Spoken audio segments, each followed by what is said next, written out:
Yellow मोझॅकमुळे Agalgaon परिसरातील सर्व soybean पिकं ही जरद पिवळी पडली असून अधूनमधून येणारा पाऊस आणि ढगाळ वातावरणामुळे सोयाबीन पिकाला येल्लो मोझॅक विषाणूचा फटका बसलाय। तर येल्लो मोझॅक हा विषाणूजन्य प्रकार असल्याने फवारणीचाही उपयोग होत नाहीये, त्यामुळे सोयाबीन शेंगाही गळून पडल्यात। तर येल्लो मोझॅकमुळे बार्शी तालुक्यातील सोयाबीन उत्पादक शेतकऱ्यांना आर्थिक नुकसान सहन करावं लागतंय। तर प्रशासनाने याची तात्काळ दखल घेत पंचनामे करून नुकसान भरपाई द्यावी अशी मागणी शेतकऱ्यांकडून केली जाते।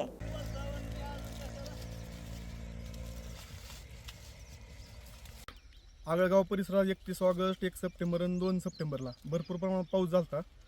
त्याने सोयाबीन बरंच गेलं। त्यानंतर परत आणखी ह्या 15-20 दिवसाच्या कालावधीनंतर आणखी येलो मोझॅकचा या सोयाबीनवर अटॅक झालाय।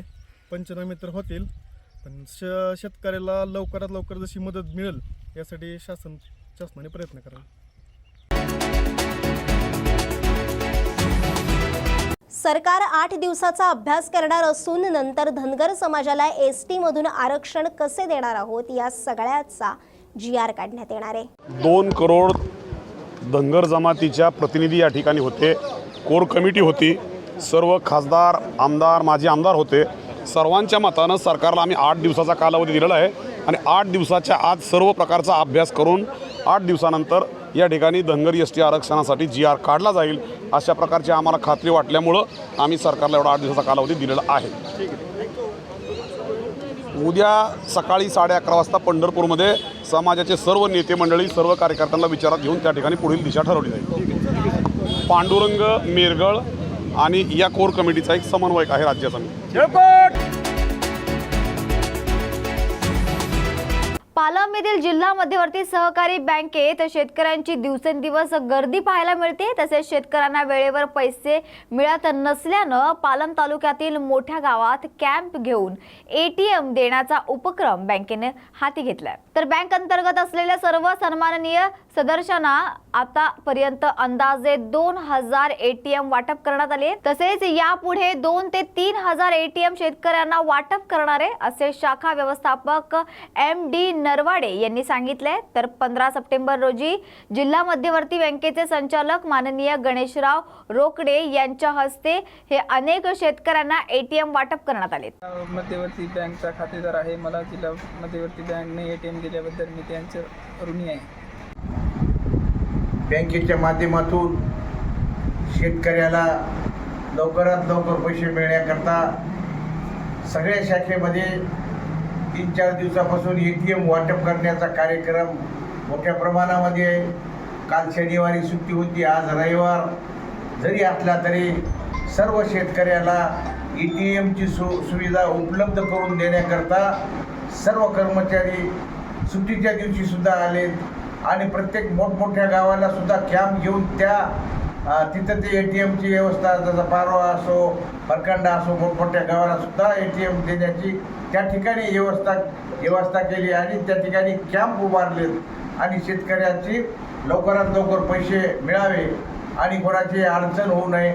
सध्या सर्व पैसे बँकेचे एकदाच पडत असल्यामुळे बँकेला गर्दी होत आहे, त्यामुळे ATMच्या द्वारे गर्दी कमी करण्याकरता म्हणून हे ATM ह्या बँकेत जिल्हा मध्यवर्ती सहकारी बँक पालमच्या वतीने हा उपक्रम हाती घेण्यात आलेला आहे। सोलापुरात माजी सहकार मंत्री आणि भाजप आमदार सुभाष देशमुख यांच्या घरासमोर धनगर आंदोलकांचं ढोल बजाव आंदोलन सुरू आहे।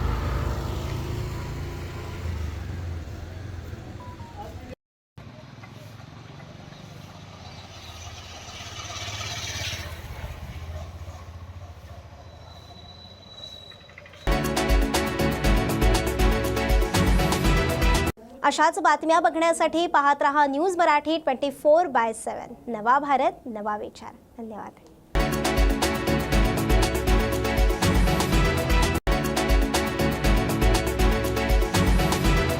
नमस्कार, मी प्रतीक्षा. न्यूज मराठी 24/7 मध्ये आपल्या सर्वांचं स्वागत. तर एक नजर टाकूया आजच्या महत्त्वाच्या घडामोडींवर. महाराष्ट्र प्राथमिक शिक्षक संघ हिंगोली जिल्हा यांच्या वतीने विविध प्रलंबित मागण्यांसाठी जिल्हाधिकारी कार्यालयावर एकदिवसीय धरणे आंदोलन करण्यात आले. आमच्या मागण्या पूर्ण करण्यासाठी यापेक्षाही तीव्र आंदोलन छेडण्याचा शिक्षक संघटनेचा इशारा असल्याचं देखील सांगण्यात येते. तर अखिल भारतीय प्राथमिक शिक्षक संघ महाराष्ट्र शाखा, अखिल भारतीय महाराष्ट्र प्राथमिक शिक्षक संघ हिंगोली जिल्हा यांच्या वतीनं विविध प्रलंबित मागण्यांसाठी हिंगोली जिल्हा अधिकारी कार्यालयावर एक दिवसीय धरणे आंदोलन करण्यात आले. यावेळी प्रशासनाला अनेक वेळा निवेदन देऊन सुद्धा आणि प्रशासनाच्या कार्यालयासमोर वेळोवेळी आंदोलन करून सुद्धा हिंगोली जिल्ह्यातील शिक्षकांना न्याय मिळत नाहीये. त्यामुळे त्यांच्या प्रलंबित मागण्या ह्या अनेक वर्षांपासून जशाच्या तशाच आहेत.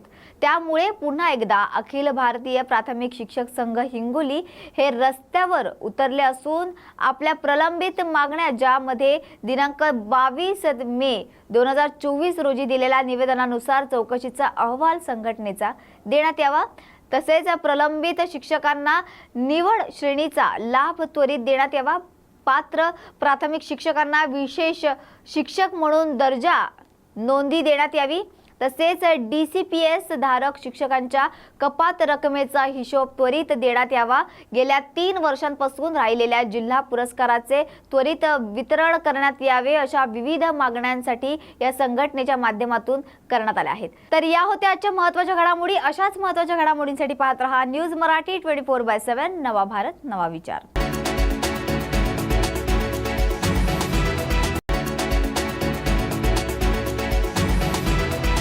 जरांगे जिथे आमरण उपोषण करतील त्याच गावात आम्हीही आमरण उपोषणाला बसू.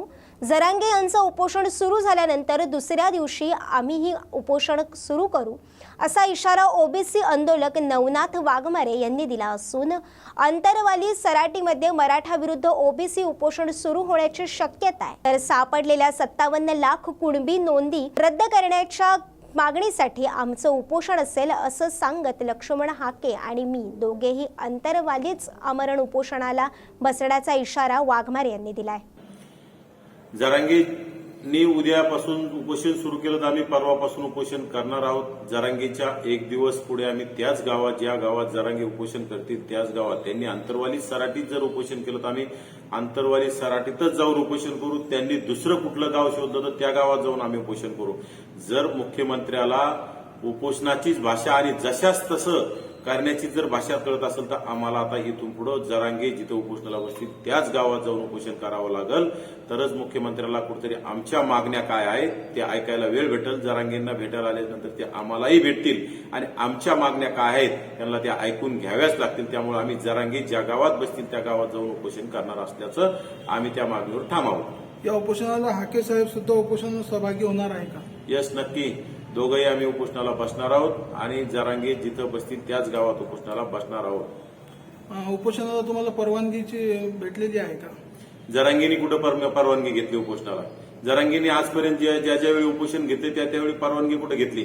कायदा फक्त आमच्या ओबीसी SC ST साठी आहे का? जरांगेंसाठी कायदा नाही. जरांगेंनी यापूर्वी कधी परवानग्या घेतल्या? जरांगेंनी काही करायचं आणि प्रशासनाने त्याला सहकार्य करायचं. मग आम्ही सुद्धा एक या भारताचे नागरिक आहोत, संविधानावर चालणारे, डॉक्टर बाबासाहेबांच्या संविधानावर चालणारे कार्यकर्ते आहोत. लोकशाही मार्गाने आम्ही उपोषण करणार आहोत. आम्हाला परवानगी मागण्याची गरजच का? आम्ही या तुमच्या प्रसार माध्यमांच्या माध्यमातून प्रशासनाला कळत नाही का? कालपासून प्रसार माध्यमातून आम्ही सांगत आहोत की आम्ही जरांगे ज्या गावात बसतील त्या गावात उपोषणाला बसणार आहोत आणि आम्ही उपोषणावर ठाम आहोत. फक्त उपोषणाला जरांगे उद्या बसली की आम्ही परवा त्या गावात जाऊन उपोषणाला बसण्यावर आम्ही ठाम आहोत. मागणी काय तुमची नेमकी? आमची मागणी काय आहे? या राज्यामध्ये जे 57 लाख बोगस कुणबी प्रमाणपत्र वाटप झाले ते रद्द करण्याची आम्ही मागणी आमच्या मागील उपोषणामध्ये केली होती. ती अद्याप मुख्यमंत्र्यांनी त्यामध्ये कुठल्याही रद्द करण्यासाठी किंवा त्याची चौकशी करण्यासाठी कुठलीही समिती नेमलेली नाही. दुसरी गोष्ट, सगळ्या सोयऱ्यांचा अध्यादेश काढला नाही पाहिजे. तो जर काढला तर फक्त ओबीसीचं नाही, SC STचं सुद्धा आरक्षण धोक्यात येईल. त्यामुळे सगळ्या सोयऱ्याचा अध्यादेश अजिबात आम्ही काढून देणार नाही. त्यासाठी आम्ही आमचा प्राण गेला तरी बेहतर, पण आम्ही उपोषणाला बसणार आहोत.